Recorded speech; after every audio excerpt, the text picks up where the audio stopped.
Imam Al-Ghazali ketika ditanya tentang seorang pembimbing rohani, guru mursyid yang tidak lain adalah seorang wali Allah. Beliau berkata, menemukan guru mursyid itu, lebih mudah menemukan sebatang jarum yang disembunyikan di padang pasir yang gelap gulita. Bisa kita bayangkan bagaimana sulitnya menemukan sebatang jarum di tengah padang pasir di gelap gulita. Dalam kondisi terang pun akan sulit menemukannya. Ungkapan Al-Ghazali yang digelar sebagai Hujatul Islam tidaklah berlebihan. Coba kita simak beberapa dalil berikut tentang wali Allah. Dalam hadis qudsi, Allah berfirman yang artinya, para waliku itu ada di bawah naunganku. Tiada yang mengenal mereka dan mendekat kepada seorang wali, kecuali jika Allah memberikan taufik hidayahnya. Abu Yazid Al-Bustami mengatakan, para wali Allah merupakan pengantin-pengantin di buminya. Dan takkan dapat melihat para pengantin itu melainkan ahlinya. Sahal Ibnu Abdullah At-Tustari ketika ditanya oleh muridnya tentang bagaimana cara mengenal waliullah. Ia menjawab, Allah tidak akan memperkenalkan mereka kecuali kepada orang-orang yang serupa dengan mereka, atau kepada orang yang bakal mendapat manfaat dari mereka, untuk mengenal dan mendekat kepadanya. Kita tidak mengetahui dengan pasti siapa wali Allah atau siapa orang yang mempunyai derajat tinggi menjadi seorang yang dikasihi Allah. Kecuali Allah berkenan memberi petunjuknya, untuk memudahkan umat. Atas petunjuk langsung dari Rasulullah, memberikan beberapa petunjuk ciri-ciri seorang wali Allah. Dari Abu Umamah R.A. Rasulullah Shallallahu Alaihi Wasallam bersabda, berfirman Allah yang maha besar dan agung, di antara para waliku di hadiratku, yang paling menerbitkan isi hati ialah si mukmin yang kurang hartanya, yang menemukan nasib hidupnya dalam sholat, yang paling baik ibadat kepada Tuhannya, dan taat kepadanya dalam keadaan tersembunyi maupun terang.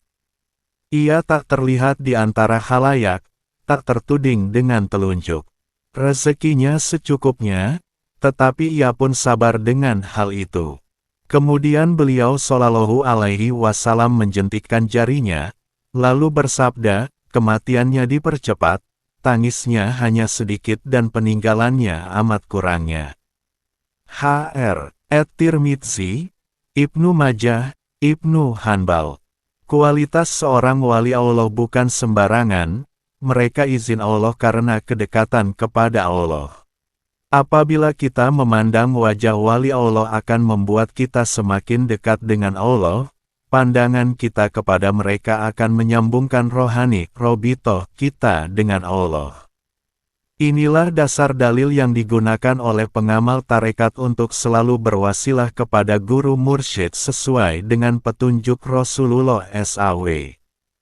Imam Al-Bazar meriwayatkan dari Ibnu Abbas R.A., ia mengatakan, seseorang bertanya, ya Rasulullah Shallallahu Alaihi Wasallam, siapa para wali Allah itu? Beliau menjawab, orang-orang yang jika mereka dilihat, mengingatkan kepada Allah. Tafsir Ibnu Katsir 3:83. Dari Said R.A., ia berkata, ketika Rasulullah Shallallahu Alaihi Wasallam ditanya, siapa wali-wali Allah? Maka beliau bersabda, wali-wali Allah adalah orang-orang yang jika dilihat dapat mengingatkan kita kepada Allah. Hadis riwayat Ibnu Abi Dunya di dalam kitab Aulia, dan Abu Nuaim di dalam Al-Hilyah jilid 1 halaman 6. Secara zohir, dalam pandangan awam, seorang wali Allah bisa dilihat dari sifat-sifat yang dimilikinya. Meskipun orang yang memiliki sifat tersebut belum tentu langsung menjadi seorang wali Allah. Diriwayatkan dari Ibnu Abbas R.A. bahwa Rasulullah Shallallahu Alaihi Wasallam bersabda, ada 3 sifat yang jika dimiliki oleh seorang, maka ia akan menjadi wali Allah, yaitu pandai mengendalikan perasaannya di saat marah, wara, dan berbudi luhur kepada orang lain. Hadis riwayat Ibnu Abi Dunya di dalam kitab Al-Auliya. Rasulullah Shallallahu Alaihi Wasallam bersabda, "Wahai Abu Hurairah, berjalanlah engkau seperti segolongan orang yang tidak takut ketika manusia ketakutan di hari kiamat. Mereka tidak takut siksa api neraka ketika manusia takut. Mereka menempuh perjalanan yang berat sampai mereka menempati tingkatan para nabi. Mereka suka berlapar, berpakaian sederhana, dan haus. Meskipun mereka mampu, mereka lakukan semua itu demi untuk mendapatkan ridho Allah. Mereka tinggalkan rezeki yang halal karena akan amanahnya. Mereka bersahabat dengan dunia hanya dengan badan mereka, tetapi mereka tidak tertipu oleh dunia. Ibadah mereka menjadikan para malaikat dan para nabi sangat kagum. Sungguh amat beruntung mereka, alangkah senangnya jika aku dapat bertemu dengan mereka." Kemudian Rasulullah Shallallahu Alaihi Wasallam menangis karena rindu kepada mereka. Dan beliau bersabda, "Jika Allah hendak menyiksa penduduk bumi, kemudian Dia melihat mereka, maka Allah akan menjauhkan siksanya. Wahai Abu Hurairah, hendaknya engkau menempuh jalan mereka, sebab siapapun yang menyimpang dari penjalanan mereka, maka ia akan mendapati siksa yang berat." Hadis riwayat Abu Huwaim dalam kitab Al-Hilya.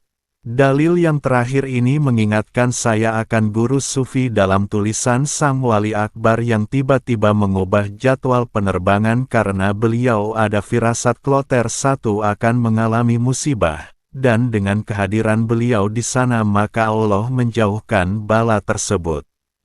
Jika Allah hendak menyiksa penduduk bumi, kemudian Dia melihat mereka, maka Allah akan menjauhkan siksanya. Tentu syukur yang mendalam selalu kita panjatkan kehadirat Allah atas karunia-Nya yang Maha Akbar. Telah berkenan memperkenalkan seorang kekasih-Nya di muka bumi. Sebagai wujud rasa syukur maka cintailah Dia, sayangilah Dia, kasihilah Dia agar Allah juga memperlakukanmu sebagaimana perlakuanmu kepada kekasih-Nya. Waliullah juga bertingkat-tingkat, tingkat di atasnya membawahi tingkat di bawahnya, dan tingkat di bawahnya akan mendukung kepada tingkat di atasnya, kadang tingkat setaranya. Ruh-ruh mereka menyatu dalam satu jasad, dan akan berganti-ganti ruh yang mengisi sesuai derajat kedudukan yang ditempati. Karomah seorang wali itu, 1. Sebagai senjata dan menunjukkan kemuliaan di hadapan orang biasa, dan membedakan wali dengan orang biasa. Kedua, sebagai peneguh keyakinan seorang wali itu sendiri bahwa dia itu wali.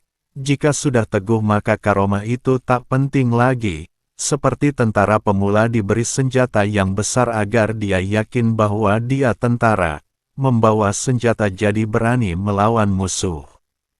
Tapi jika sudah jenderal maka tak perlu lagi membawa senjata besar dan panjang.